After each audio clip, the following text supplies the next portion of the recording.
Hello everyone, welcome to success with Rai academy. 21 दिसंबर 2023 के दैनिक जागरण के राष्ट्रीय संस्करण को आज के इस वीडियो में हम डिस्कस करेंगे। और जब भी आप पढ़िए राष्ट्रीय संस्करण ही पढ़िए, क्योंकि इस राष्ट्रीय संस्करण में बहुत ही इंपॉर्टेंट न्यूज़ दी जाती हैं, यानी कि राज्य की या क्षेत्र की जो न्यूज़ होती हैं वो बहुत कम होती हैं इसमें। तो आज की जो पहली हेडिंग है यहाँ पर वो है कि तारीख पे तारीख नहीं, अब होगा त्वरित न्याय।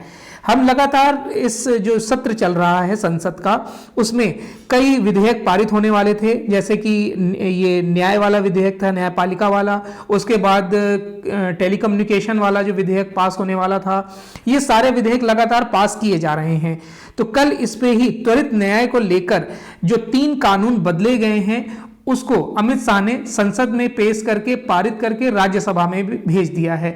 और आज ये राज्यसभा में भी पारित हो जाएगा और लोकसभा में वापस आने के बाद ये राष्ट्रपति के हस्ताक्षर के बाद ये कानून बन जाएगा, यानी कि चेंजमेंट हो जाएगा इसमें। तो सबसे पहले हम ये जानते हैं कि किन किन कानूनों में बदलाव किया गया है। देखिए, कई ऐसे कानून थे जो 160 वर्ष पुराने थे, यानी कि अंग्रेजों के ज़माने से वो कानून चलते आ रहे थे, जैसे कि आईपीसी हो गया, सीआरपीसी हो गया और साक्ष्य अधिनियम। तो आईपीसी की जगह अब ले लेगा न्याय संहिता, सीआरपीसी की जगह ले लेगा भारतीय नागरिक सुरक्षा अधिनियम, और भारतीय साक्ष्य जो अधिनियम है वो ले लेगा स्थान साक्ष्य अधिनियम का, यानी कि भारतीय आगे लग जाएगा। इसमें पहले विवाद चल रहा था कि हिंदी नाम होना चाहिए, हिंदी नाम है तो इसे समझने में दिक्कत होगी। इन सब विवादों के बीच कांग्रेस इसका विरोध कर रही थी, लेकिन अब इसे पारित करा लिया गया है। इसमें कई चेंजमेंट ऐसे हैं जो लोगों के हितों में हैं, जो बहुत लंबी प्रक्रिया से जूझते थे, न्यायिक प्रक्रिया से जूझते थे, उनके लिए अब एक टाइम बाउंडेशन हो जाएगा, यानी कि एक टाइम के अंदर केस की सुनवाई करनी होगी। इसमें भी कुछ सुनवाइयों को प्रेफरेंस दी जाएगी, जिसमें कि महिलाओं के जो केस होंगे उनको प्रेफरेंस दी जाएगी। उसके बाद बच्चों के जो केस होंगे या फिर बच्चों के यौन शोषण से संबंधित जो केसेस होंगे या फिर जो बलात्कार वगैरह से संबंधित केसेस होंगे, उसके बाद जितने भी राष्ट्र की सुरक्षा से जुड़े मुद्दे होंगे उनको पहले सुना जाएगा और एक त्वरित समय में सुना जाएगा, एक लिमिटेड टाइम में उसको सुना जाएगा। अभी तक क्या होता था कि गरीबों को न्याय लेने में सबसे ज़्यादा समय लगता था, उनका टाइम बर्बाद होता था, पैसे बर्बाद होते थे। तो एक टाइम के अंदर अगर आपको न्याय मिलेगा तो जाहिर सी बात है कि न्यायपालिका पे लोगों का भरोसा बढ़ेगा और जल्दी जल्दी सुनवाई होगी, तो समय भी कम लगेगा और पैसे भी कम खर्च होंगे। शाह ने बोला कि पहली बार आतंकवाद को परिभाषित करते हुए इसे सामान्य कानून का हिस्सा बना दिया गया है, यानी कई जो चेंजमेंट किए गए हैं। कुछ राज्य सरकारें जानबूझकर यूएपीसी नहीं लगाकर सामान्य धाराओं में केस दर्ज करती थी, अब उन्हें आतंकवाद से जुड़े मामलों में नई धाराओं के तहत कार्रवाई सुनिश्चित करनी होगी। इसी तरह से राजद्रोह के कानून को खत्म करके देशद्रोह कानून लाया गया है। स्वतंत्रता सेनानियों को इसी राजद्रोह कानून के तहत अंग्रेजों ने जेल में रखा था, पर कांग्रेस की सरकार ने आजादी के बाद से अभी तक इसे बदलने का प्रयास ही नहीं किया। यानी जो अंग्रेजों ने कानून, जो अंग्रेज कानून लाए थे कि उनके खिलाफ जो बोलता था वो राजद्रोह माना जाता था, क्योंकि वो एक अपना शासन मानते थे, राजा का शासन मानते थे। लेकिन अब उसमें चेंजमेंट करके देशद्रोह, यानी कि अगर कोई करता है, कोई गलत कार्य करता है तो वो देश के विरुद्ध विद्रोह माना जाएगा, ना कि किसी राजा के खिलाफ। उन्होंने मॉब लिंचिंग यानी कि उन्मादी भीड़ की हिंसा को घृणित अपराध भी बताया। ये जो चेंजमेंट हुआ है कानून का, उसमें जो भीड़ थी, जो उपद्रव करती थी, उसके लिए भी सख्त कानून बना दिए गए हैं। पहले क्या होता था कि अगर उपद्रवी भीड़ होती थी तो उसमें एक पार्टी सपोर्ट कर देती थी, मतलब राजनीतिक माहौल बना दिया जाता था। लेकिन अब क्या होगा, भीड़ किसी भी पार्टी से हो, किसी भी संगठन से हो, उस पर केस होगा और कानूनी कार्रवाई की जाएगी। और शाह ने यह भी बोला कि नए कानून बनाने के लिए 2019 में ही राज्यपालों, मुख्यमंत्रियों, उपराज्यपालों से राय मांगी गई थी। उसके बाद देश के मुख्य न्यायाधीश, सुप्रीम कोर्ट के जजों, हाई कोर्ट के जज, निचली अदालतों के जज, उसके बाद आईपीएस अधिकारियों से भी इसके सुझाव मांगे गए थे और लगभग 3200 सुझावों पर गहन विचार करने के बाद इन कानूनों को लाया गया है। और इसमें खुद भी इसमें गृह मंत्रालय ने और कानून मंत्रालय ने 150 से अधिक बैठकें की हैं। इन कानूनों का उद्देश्य देश को सजा की दर को जो है वो 90% से ऊपर ले जाना है, जो अभी काफ़ी कम है। इसमें इसलिए फॉरेंसिक और डिजिटल सबूतों को भी अहम स्थान इसमें दिया गया है। और ये जो अंग्रेजों के ज़माने के जो नियम थे उसको धीरे धीरे खत्म कर दिया जाएगा। जाहिर सी बात है, आज अपराध का स्तर बढ़ गया है तो उसमें पुराने कानूनों से लाभ नहीं होने वाला है, न्याय नहीं मिलने वाला है। और जब न्याय में बदलाव होगा तो जाहिर सी बात है न्याय की संख्या बढ़ेगी, लोगों का विश्वास न्यायपालिका पर ज़्यादा बढ़ेगा। तो ये चेंजमेंट होना जरूरी था। नेक्स्ट है कि 20 वर्षों से सह रहा ऐसा अपमान। अब देखिए यहाँ पर प्रधानमंत्री नरेंद्र मोदी ने उस बात को कोट किया है जहाँ पर उपराष्ट्रपति जगदीप धनखड़ की नकल उतारी गई थी तृणमूल कांग्रेस के सांसद द्वारा। उस पर उपसभापति और राज्यसभा के सभापति, उपराष्ट्रपति और राज्यसभा के सभापति जगदीप धनखड़ की नकल उतारने और उनके खिलाफ की गई अपमानजनक टिप्पणी को लेकर बुधवार को राजनीतिक पूरी तरह से गर्मा गई। संसद में के बाहर और भीतर दोनों जगहों पर इसे लेकर सरगर्मी दिखी और राष्ट्रपति द्रौपदी मुर्मू ने भी इस घटना पर दुख जताया। प्रधानमंत्री नरेंद्र मोदी ने धनखड़ को फोन करके दुख जताया और उन्होंने खुद बोला कि मैं भी 20 साल से ऐसे अपमान को सह रहा हूं। उपराष्ट्रपति जैसे संवैधानिक पद के साथ और वह भी संसद में, ऐसा होना बेहद दुर्भाग्यपूर्ण है। इस मामले को तूल पकड़ते देख जो धनखड़ की जो नकल कर रहे थे, नकल उतारने वाले तृणमूल कांग्रेस के सांसद हैं कल्याण बनर्जी, उन्होंने सफाई दी और उन्होंने बोला कि किसी को आहत करने का उनका उद्देश्य नहीं था। अरे भाई, आहत करने का उद्देश्य नहीं था, लेकिन अगर आप किसी की नकल उतारें, मैं अगर आपकी नकल उतारूं या मेरी कोई नकल उतारे और कार्टून के तौर पर उतारे तो जाहिर सी बात है आघात तो मुझे पहुंचेगा ही। प्रधानमंत्री नरेंद्र मोदी ने उपराष्ट्रपति से फोन पर इस घटनाक्रम को लेकर बात की और बोला कि ये अपमान मैं 20 वर्षों से सह रहा हूं। इसमें जो उपराष्ट्रपति हैं जगदीप धनखड़, उन्होंने कांग्रेस के अध्यक्ष और विपक्ष दल के नेता खड़गे जी से भी बोला कि आप भी पिछड़ी जाति से यानी कि दलित वर्ग से आते हैं और मेरा अगर अपमान हो रहा है और आप इस पर चुप हैं तो ये चुप्पी मुझे गूंज रही है। ये बहुत अच्छी लाइन उन्होंने बोली है। नेक्स्ट न्यूज पर आते हैं। निलंबन के लिए हर जतन, आसन पर पर्चे तक फाड़कर फेंके। अब कल क्या हो रहा था, लगातार 2 दिन से आप देख रहे हैं कि कुछ सांसदों को और राज्यसभा के सदस्यों को निलंबित किया गया है। उनकी संख्या 141 थी। कल की कार्रवाई में 2 सांसद ऐसे थे जो लगातार उकसा रहे थे ओम बिरला को, सभापति को, कि हमें आप निलंबित करिए, लेकिन सभापति भी डटे हुए थे, उन्हें निलंबित नहीं कर रहे थे। पर्चे फाड़े गए, बेंच पे चढ़ा गया, हुटिंग की गई, लेकिन जब कोई भी किसी भी कार्य से वो बहिष्कृत नहीं हो पा रहे थे यानी निलंबित नहीं हो पा रहे थे, तो फिर लंच के बाद प्रहलाद जोशी ने बोला कि इनको अब निलंबित किया जाए। उन्होंने प्रस्ताव रखा और जब उनको निलंबित कर दिया गया तो वो काफ़ी खुश हो गए। तो अब निलंबित सदस्यों की संख्या हो गई है 143 और ये निलंबित जो किए गए हैं वो उपद्रव की वजह से ही किए गए हैं। कुछ कानून बने हैं संसद के लिए जिसका पालन सभी को करना चाहिए। अगर संसद के भीतर जनता की बात को रखना है तो जनता की बात को रखिए, लेकिन शांति ढंग से संसद को चलने दीजिए, क्योंकि कई ऐसे महत्वपूर्ण मुद्दों पर चर्चा होती है जिसका लाभ जनता को मिलता है। लेकिन विपक्ष, भाजपा भी विपक्ष में होती थी तो भी यही कार्य करती थी। तो सभी विपक्षी पार्टियों को इस तरफ ध्यान देना चाहिए कि हित जनता का होना चाहिए। नेक्स्ट न्यूज है कि ईडी ने मनी लॉन्ड्रिंग मामले में लालू और तेजस्वी को भेजा सम्मन। देखिए, ये मामला है जमीन के बदले रेलवे में नौकरी से जुड़ा। जब 2004 से 2009 तक लालू प्रसाद यादव रेल मंत्री थे तो उन्होंने क्या किया कि आप मुझे जमीन दीजिए और मैं आपको नौकरी दूंगा, ये इन्होंने पॉलिसी अपनाई थी। और उसमें हुआ क्या था कि बहुत से लोगों को जमीन के बदले नौकरी दी गई और ये जमीन लालू प्रसाद यादव ने या तो अपने परिवार के सदस्यों के नाम ट्रांसफर करी या उनकी जो बेटे की कंपनी है तेजस्वी यादव की जो कंपनी है उसके नाम ट्रांसफर की गई थी। तो ये अब मामला तूल पकड़ रहा है। इससे पहले भी 22 अप्रैल को 8 घंटे की पूछताछ तेजस्वी यादव से की गई थी, लेकिन अब इस मामले में लालू प्रसाद यादव को भी सम्मन भेजा गया है और ये पहली बार है जब लालू भी इस जांच में शामिल होंगे।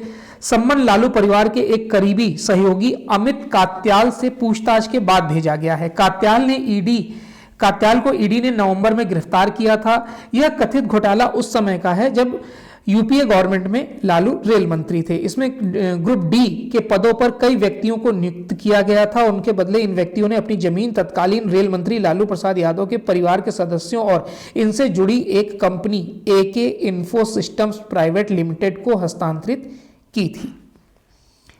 नेक्स्ट न्यूज है, नीतीश ने लिया हिंदी का पक्ष, अंग्रेजी अनुवाद से रोका। देखिए, जब कल इंडिया की बैठक हुई थी, इंडिया संघ जो ग्रुप बना है उसकी बैठक हुई थी, तो जब नीतीश कुमार की बारी आई बोलने की तो उन्होंने हिंदी में बोलना शुरू किया। तो कुछ जो साउथ के लीडर हैं उन्होंने ट्रांसलेट करने को बोला इसे, तो नीतीश कुमार ने इसे मना कर दिया। उन्होंने बोला कि जब हिंदी हमारी राष्ट्रभाषा है तो हमें इसे ट्रांसलेट करने की क्या जरूरत है। अगर हम भारत में रह रहे हैं तो हमें हिंदी बोलनी और समझनी दोनों आनी चाहिए। हाँ, आपकी लोकल लैंग्वेज, आपकी क्षेत्रीय भाषा आपकी भाषा भी है और वो उसका सम्मान है, लेकिन अगर हिंदी जिसकी जो हमारी मातृभाषा है उसे तो हमें समझना ही चाहिए और जितनी भी बैठकें हो इंडिया की वो हिंदी में होनी चाहिए। नीतीश कुमार हमेशा हिंदी का पक्ष लेते रहे हैं और आपने भी सुना होगा हमेशा वो हिंदी में ही बोलते हैं। अगर जैसे कोई रैली वगैरह होती थी या कुछ मीटिंग भी होती थी तो आईएएस अधिकारी या फिर जो अधिकारी होते हैं या मंत्री होते थे वो अगर इंग्लिश में बोलते थे तो नीतीश कुमार उन्हें रोक देते थे। वो बोलते थे कि हम हिंदी प्रदेश से आते हैं और हमारी हिंदी राष्ट्रभाषा है तो हमें हिंदी में ही बातचीत भी करनी चाहिए और जो भी बैठकें होती हैं उनमें हिंदी में ही व्याख्यान भी करना चाहिए। ये अच्छा इनिशिएटिव भी है। हम उस भाषा की तरफ भाग रहे हैं जिसका आम जीवन में हमारा कोई लेना देना नहीं है। आप देखते होंगे कि जो विदेशी लोग हैं वो आकर भारतीय संस्कृति को अपना रहे हैं, भारतीय पहनावे को अपना रहे हैं, संस्कृत सीख रहे हैं, हिंदी सीख रहे हैं और हम उस भाषा को अपना रहे हैं जो कुछ लोगों में सीमित है। अंग्रेजी अच्छी भाषा है, आपको आपके करियर को लेकर तो ठीक है, लेकिन अगर आप नॉर्मल आप आपस में बात कर रहे हैं या कहीं जा रहे हैं तो आप हिंदी को ही प्रेफरेंस दें। हिंदी राष्ट्रभाषा है। चलिए नेक्स्ट न्यूज़ पर आते हैं। भारत कानून के शासन को लेकर प्रतिबद्ध है, मोदी। देखिए, प्रधानमंत्री नरेंद्र मोदी ने दो टूक कहा है कि भारत कानून के शासन में विश्वास करता है। कोई देश किसी तरह की सूचना साझा करता है तो सरकार उसकी जांच कराएगी। मोदी ने यह बात अमेरिकी सरकार की तरफ से खालिस्तान समर्थक आतंकी गुरपवंत सिंह पन्नू की हत्या साजिश का आरोप एक भारतीय अधिकारी पर लगाने के संदर्भ में पूछे गए सवाल के जवाब में कही है। ब्रिटेन के समाचार पत्र फाइनेंशियल टाइम्स की ओर से पूछे गए एक सवाल पर प्रधानमंत्री ने यह स्पष्ट बात कही है। वैसे मोदी ने यह भी कहा है कि भारत और अमेरिका के रिश्तों पर इन सब घटनाओं का कोई असर नहीं होने वाला है।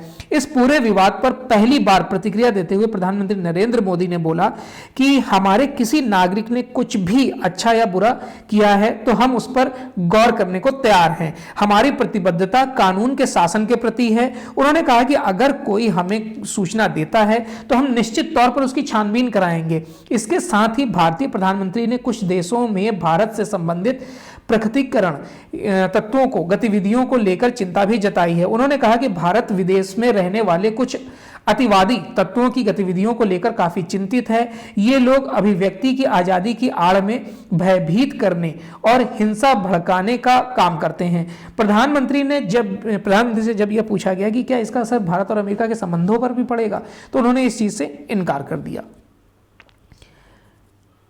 तटरक्षक बल के लिए खरीदे जाएंगे 6 गश्ती जहाज।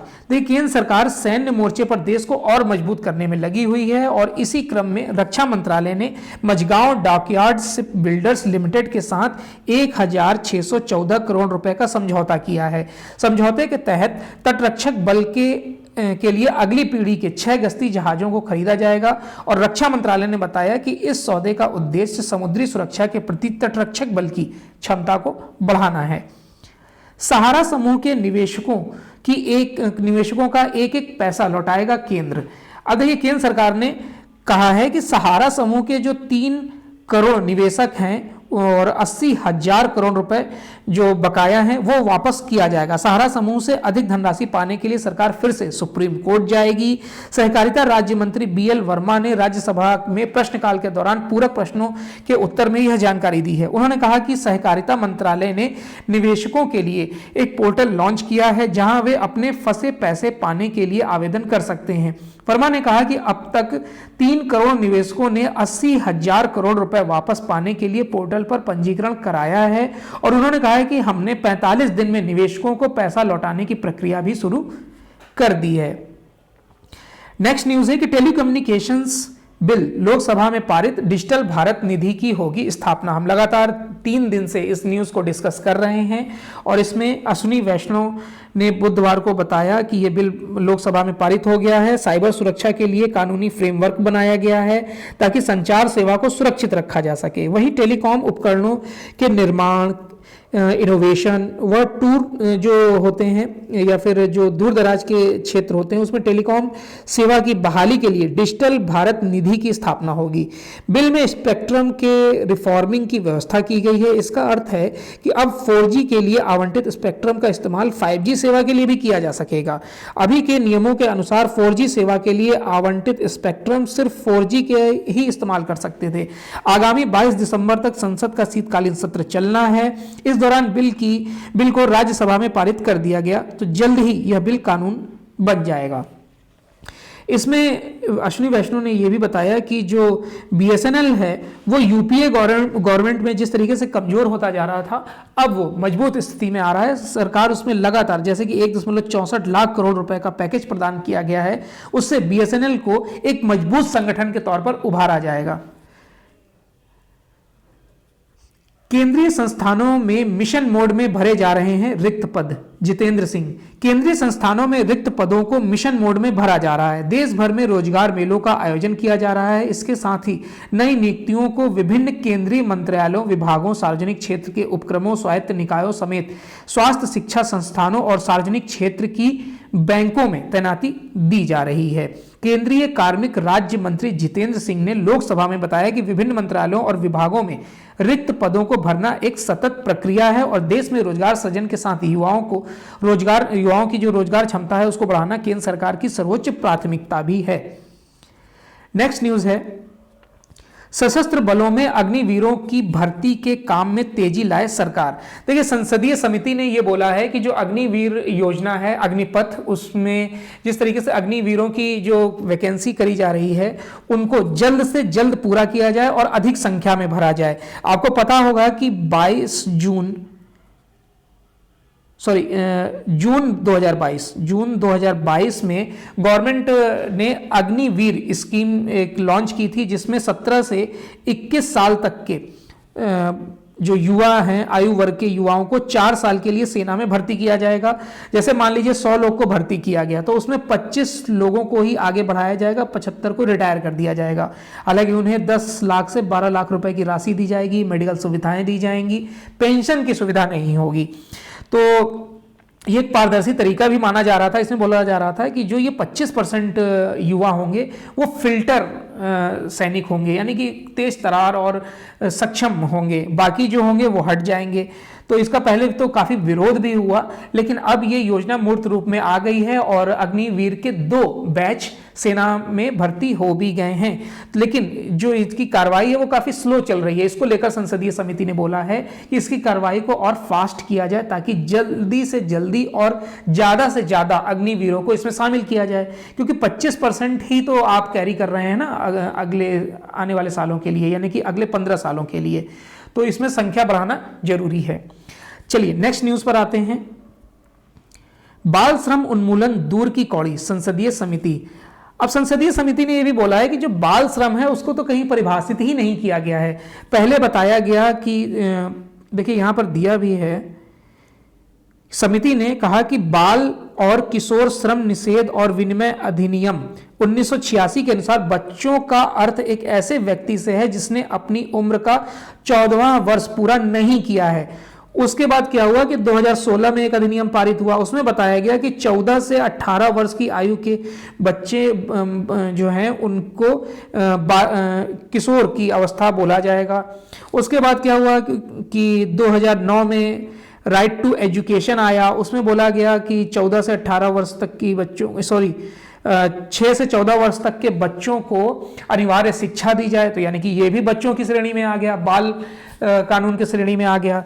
तो ऐसे ही कई अधिनियम हैं जिसमें बच्चों की सही से परिभाषा नहीं दी गई है। कहीं पर उन्हें 6 से 14 में बच्चा माना जा रहा है, कहीं पर उन्हें 8 से 14 वर्ष में बच्चा माना जा रहा है, और कहीं पर 18 वर्ष तक उन्हें बालक यानी बच्चों की श्रेणी में रखा जा रहा है। तो इसमें क्लियर करने के लिए बोला गया है और यह भी कहा गया है कि ऐसे तो आप बाल मजदूरी को रोक ही नहीं सकते हैं। कहीं पर आप जाएंगे, 16 साल का अगर बालक कहीं कार्य कर रहा होगा तो वो तो बता देगा कि भाई मैं तो राइट टू एजुकेशन के हिसाब से बालिग हो चुका हूं, यानी कि 14 के बाद मैं बालिग हो गया और मैं कार्य कर सकता हूं। तो इन सब चीजों को क्लियर करना जरूरी है जो अब बोला गया है। शायद इस पर कोई समिति बने और इन सब बातों को उसमें क्लियर किया जाए।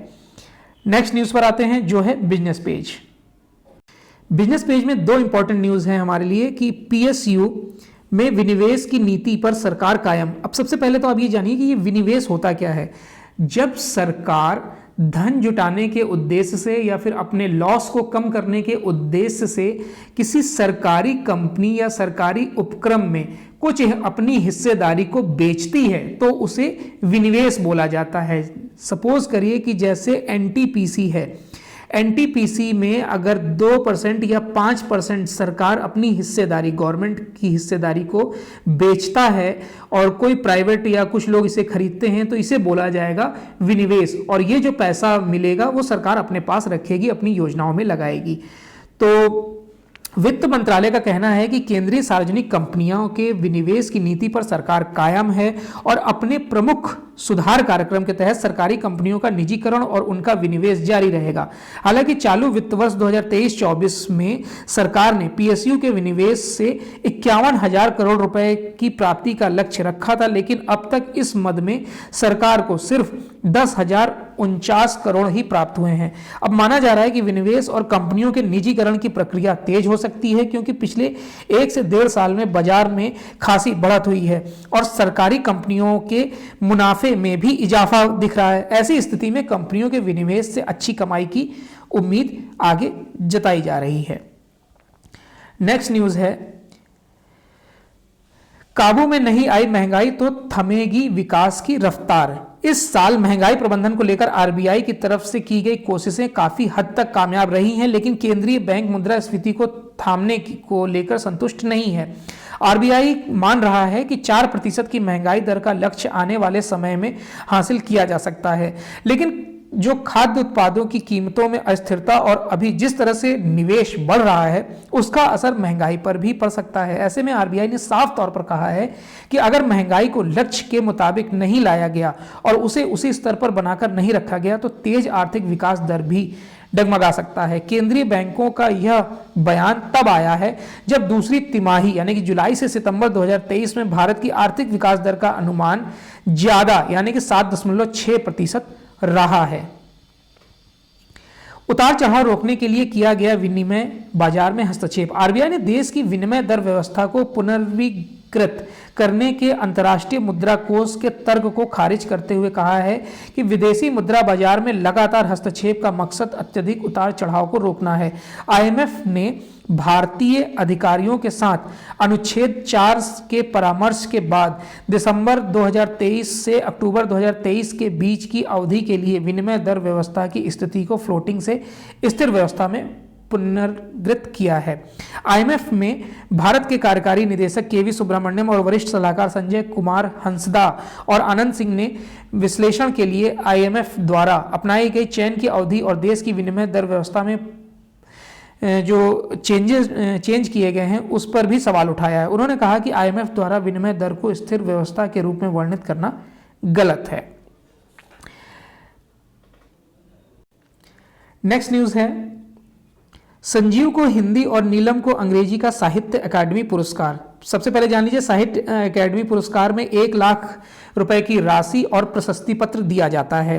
वर्ष 2023 के लिए साहित्य अकादमी पुरस्कारों की घोषणा कर दी गई है। हिंदी के लिए संजीव के उपन्यास मुझे पहचानो और अंग्रेजी में नीलम शरण गौर के उपन्यास रेक्यूम इन रागा जानकी को चुना गया है। संजीव मूल रूप से उत्तर प्रदेश के सुल्तानपुर और नीलम शरण प्रयागराज की रहने वाली हैं। 24 भाषाओं में दिए जाने वाले इस पुरस्कार में 9 कविता संग्रह, 6 उपन्यास, 5 कहानी संग्रह, 3 निबंध और 1 आलोचना की पुस्तक को भी शामिल किया गया है। कोरोना फिर से फैल रहा है, इस पर आप सतर्क रहिए। जेन वेरिएंट है, इस पर अलग से वीडियो बनाया जाएगा और वो आपको उपलब्ध कराया जाएगा। नेक्स्ट न्यूज है कि कोलोराडो सुप्रीम कोर्ट ने डोनाल्ड ट्रंप के राष्ट्रपति चुनाव लड़ने पर लगाई रोक। अमेरिकी राज्य कोलोराडो के सुप्रीम कोर्ट ने कैपिटल हिल के दंगे के चलते डोनाल्ड ट्रंप को इस राज्य में अगले साल राष्ट्रपति चुनाव लड़ने के लिए अयोग्य घोषित कर दिया है। साथ ही राज्य के प्राथमिक बैलेट से राष्ट्रपति चुनाव के रिपब्लिकन उम्मीदवार ट्रंप का नाम हटाने का आदेश दिया है। ट्रंप के अभियान दल ने कोलोराडो के सुप्रीम कोर्ट के त्रुटिपूर्ण फैसले के खिलाफ अमेरिकी सुप्रीम कोर्ट में अपील करने की बात कही है। इससे पहले अमेरिकी राष्ट्रपति के खिलाफ चुनाव में प्रतिबंध लगाने का फैसला लिया गया था। चीन में भूकंप से मरने वालों की संख्या बढ़ गई है। चलिए नेक्स्ट न्यूज पर आते हैं। नेक्स्ट न्यूज है हमास और इजराइल युद्ध, हम स्किप करते हैं। भारत से 10,000 श्रमिकों की भर्ती करेगा इजराइल। इजराइल भारत से निर्माण क्षेत्र के हजारों श्रमिक ले जाकर उन्हें काम देने की योजना पर कार्य कर रहा है। इस सिलसिले में इजरायली अधिकारियों का दल पिछले सप्ताह भारत आया था। इस दल ने भारतीय श्रमिकों के बारे में जानकारियां और सरकारी प्रावधानों की जानकारी ली। अब एक अन्य दल अगले सप्ताह भारत आएगा और श्रमिकों की भर्ती और उन्हें इजराइल ले जाने की प्रक्रिया शुरू करेगा। माना जा रहा है कि पहले चरण में 10,000 श्रमिक इजराइल ले जाए जाएंगे। भारतीय प्रधानमंत्री नरेंद्र मोदी के साथ इजरायली प्रधानमंत्री बेंजामिन नेतन्याहू की मंगलवार को टेलीफोन पर बातचीत हुई और इस मुद्दे पर भी चर्चा हुई थी।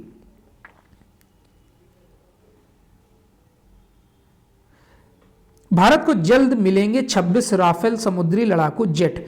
भारतीय सेना के बेड़े में जल्द 26 राफेल समुद्री फाइटर जेट और शामिल होने वाले हैं। फ्रांस ने भारतीय नौसेना के विमान वाहक जहाज आईएनएस विक्रांत और आईएनएस विक्रमादित्य के लिए 26 राफेल समुद्री फाइटर जेट खरीदने के लिए टेंडर ओपन कर दिया है। भारत ने इस बारे में फ्रांस से वार्ता भी की है। अब फ्रांस ने इस सौदे के लिए अपनी प्रतिक्रिया दी है।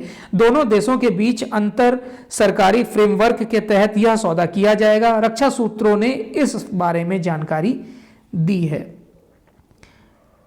चलिए, तो ये आज का यानी 21 दिसंबर 2023 का दैनिक जागरण का राष्ट्रीय संस्करण था। आई होप आपको वीडियो अच्छा लगा होगा। अगर वीडियो अच्छा लगा हो तो लाइक और शेयर कर दीजिएगा। वीडियो देखने के लिए धन्यवाद।